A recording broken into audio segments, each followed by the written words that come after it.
Let me ask you about, and I don't even like asking you, but this has right now become a really important part of the campaign.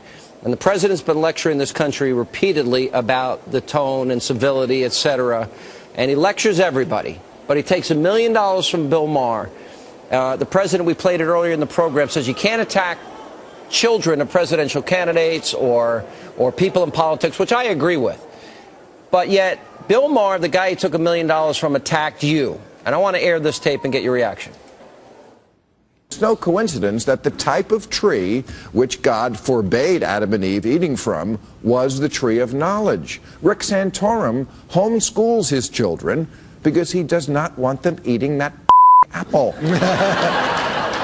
He wants them locked up in the Christian madrasa that is the family living room, not out in public where they could be infected by the virus of reason. All right, and it got worse than that. Christian madrasa, all of this.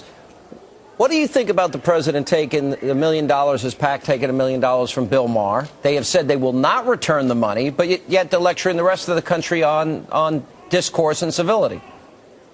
It's an absolute double standard. I mean, there isn't an interview that went by over the last week where I wasn't asked the question about Rush Limbaugh, and yet repeatedly these folks on the left, whether it's Maher or Letterman or you name it, they're out there trashing anybody who stands up for Christian conservative values, anybody who dares to actually teach their children faith in their home. All of a sudden, if you're instilling faith and teaching them about God in your home, you're a madrasa, according to these folks, and as if reason doesn't take place in the home. Our children will out-reason him. My 12-year-old will out-reason Bill Maher when it comes to understanding, how to logic work, because he is completely illogical. They have abandoned not just faith in Bill Maher, but they've abandoned reason too. They are pure emotion. They have absolutely nothing to offer this country, and yet they are just spew vitriol toward anybody who stands up and argues both faith and reason, which I've done throughout the course of my public career.